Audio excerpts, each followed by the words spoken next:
부활의 새벽입니다. 우리 서로 한번 인사 나누실까요? 우리 주님께서 부활하셨습니다.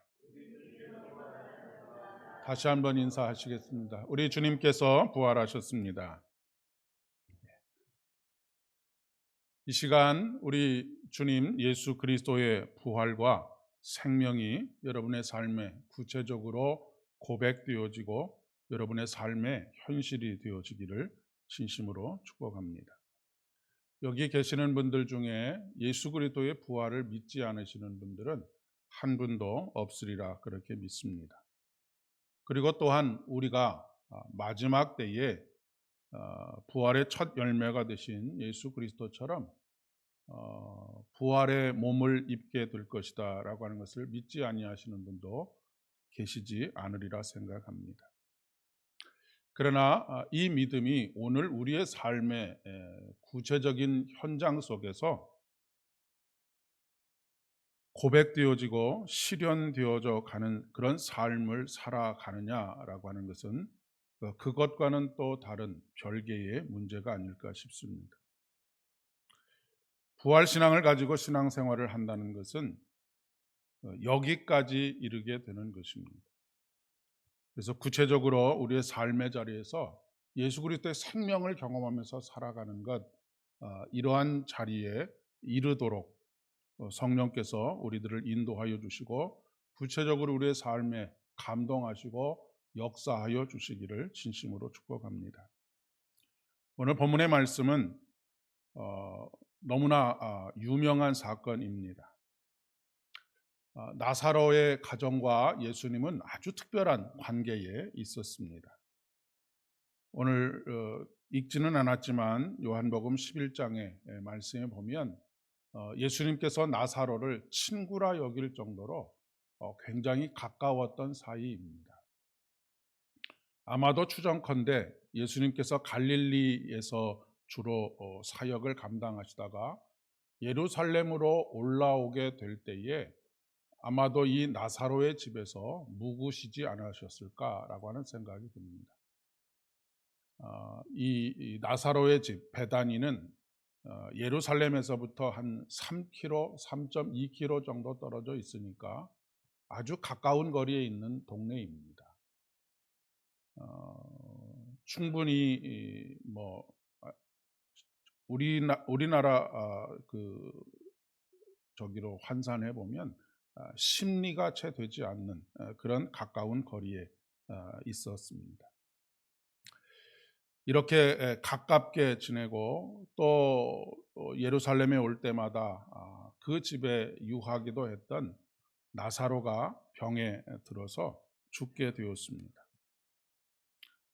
나사로의 누이인 마리아와 마르다가 사람을 보내서 예수님께 그렇게 전가를 넣습니다.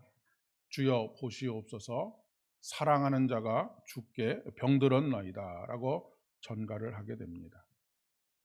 그러나 예수님께서는 11장 말씀에 있는 것처럼 이것은 죽을 병이 아니라 하나님의 영광을 드러내기 위해서, 그리고 그 영광이 자신에게 있다라고 하는 것을 나타내시기 위해서 하나님께서 하시는 일이다라고 그렇게 말씀을 하시고, 그곳에서 이틀을 더 유하셨다라고 그렇게 말씀하고 있습니다.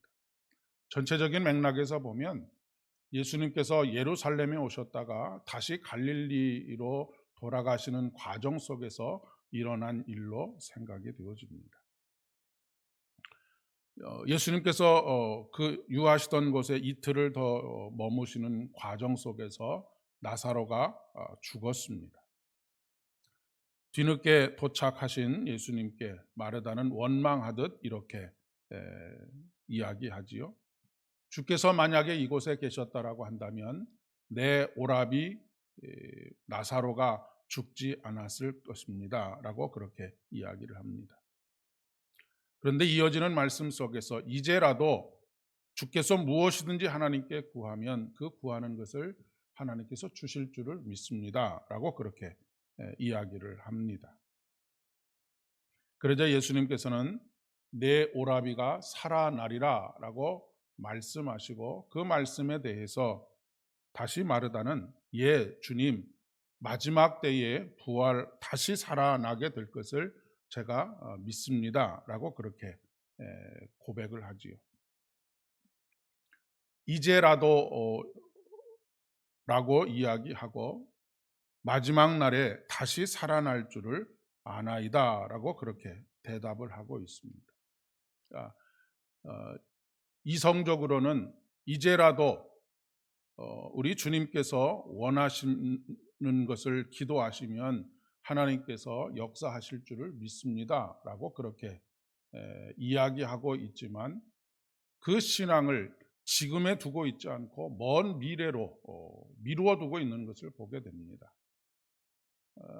말로는 지금 이제라도 하나님께서 역사하시고 내 삶의 생명으로 충만케 채워가실 줄을 믿습니다 라고 말하고 있지만 그의 생각은 먼 미래 마지막 때에 우리 모두가 다 부활할 것을 믿고 있습니다로 자신의 영생의 삶을 뒤로 한참을 미루어 두고 있는 그런 모습을 보여주고 있다라고 하는 그런 이야기입니다.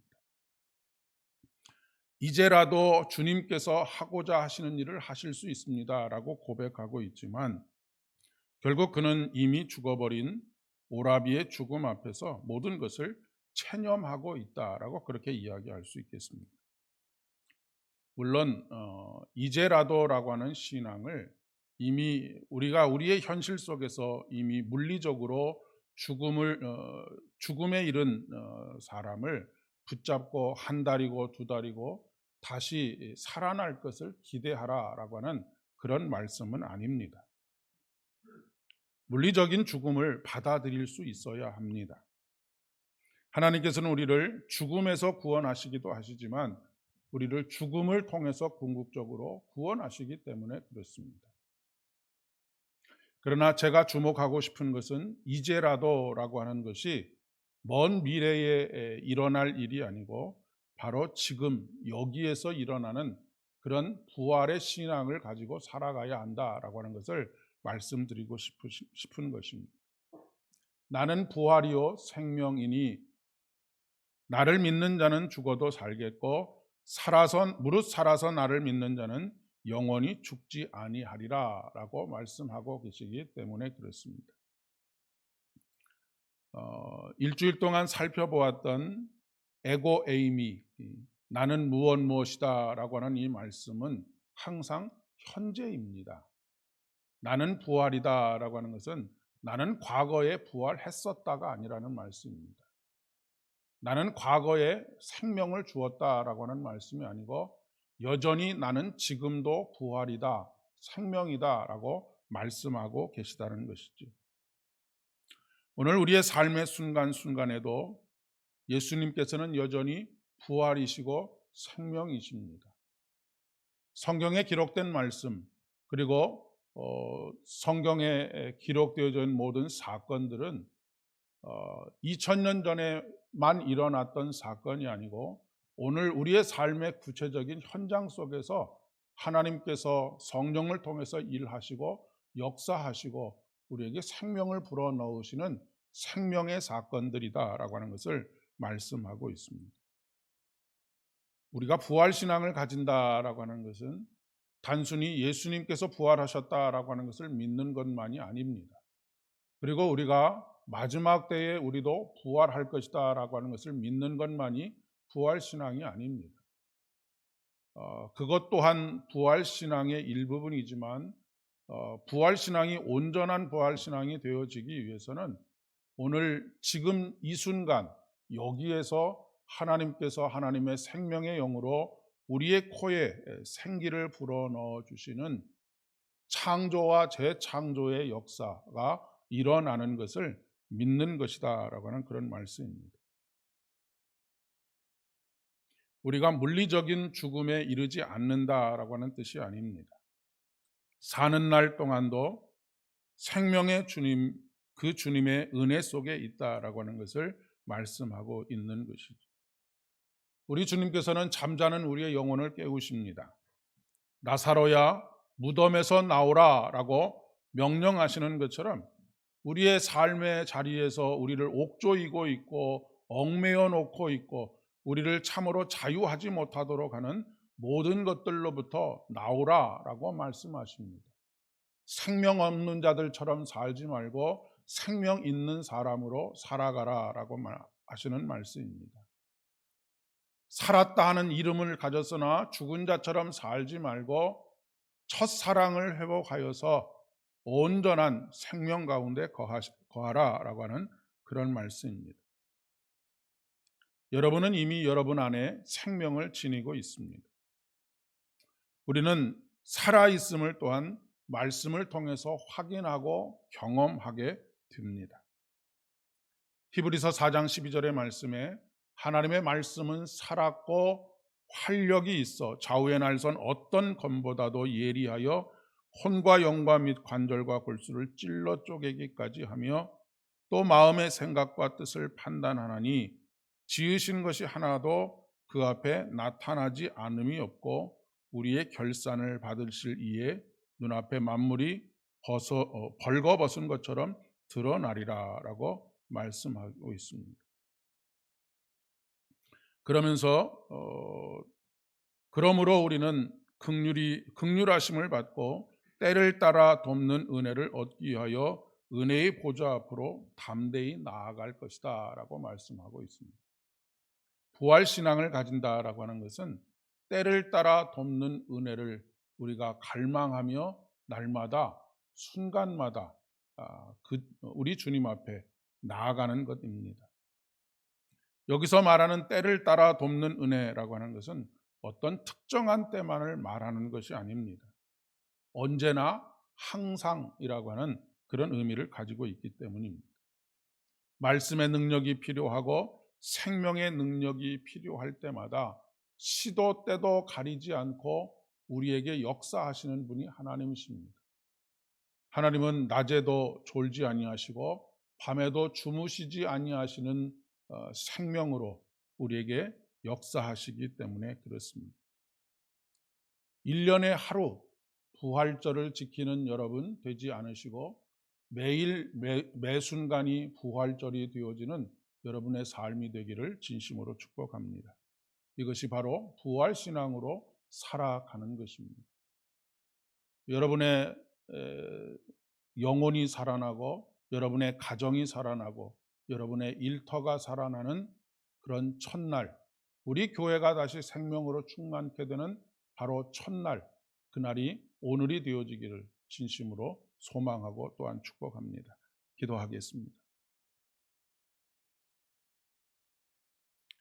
자비와 긍휼이 풍성하신 참 좋으신 아버지 하나님, 부활의 새벽을 우리에게 주신 것을 진심으로 감사를 드립니다. 우리는 많은 시간 무덤 앞에서 그치지 않는 눈물을 닦으며 살아갈 때가 참 많이 있습니다. 빈 무덤 앞에서 비어있는 무덤이 공허한 우리의 마음처럼 느껴질 때도 있습니다. 하지만 우리 주님은 무덤에 계시지 않고 이미 약속하신 갈릴리를 향하여 가고 계심을 우리가 말씀을 통하여 듣고 보고 깨닫습니다. 하나님, 매일 매순간 우리의 부활절이 되어질 수 있도록 은혜를 더하여 주시옵소서. 그저 1년에 한 번 예수 그리스도의 부활을 생각하고 우리들 또한 막연히 부활하게 되리라라고 생각하는 그 생각에서 벗어나서 매일 매순간 생명으로 충만케 하시는 하나님의 예수 그리스도의 부활이 나의 부활이 되게 하시고 우리의 부활이 되어질 수 있도록 은총을 더하여 주시옵소서. 여전히 슬픔과 절망 가운데 있는 우리의 영혼과 우리의 가정과 우리의 일터와 그리고 우리의 교회, 아버지 하나님께서 오늘도 생명으로 역사하여 주셔서 생명의 충만함과 놀라움과 기쁨으로만 우리의 삶이 충만하게 채워져 갈 수 있도록 은총을 더하여 주시옵소서. 이제는 우리 주님 예수 그리스도의 은혜와 아버지 하나님의 극진하신 사랑하심과 성령 하나님의 위로하심과 교통하심이 오늘 이 순간에도 우리 주님의 생명의 역사를 갈망하며 그 생명의 영으로 충만키를 소망하는 사랑하는 모든 성도님들의 머리 위에와 가정과 일터와 사업장들 위에, 우리 삼보 교회 위에, 죽어가는 모든 것들 위에 이제로부터 영원까지 함께 하옵시기를 간절히 축원하옵나이다. 아멘.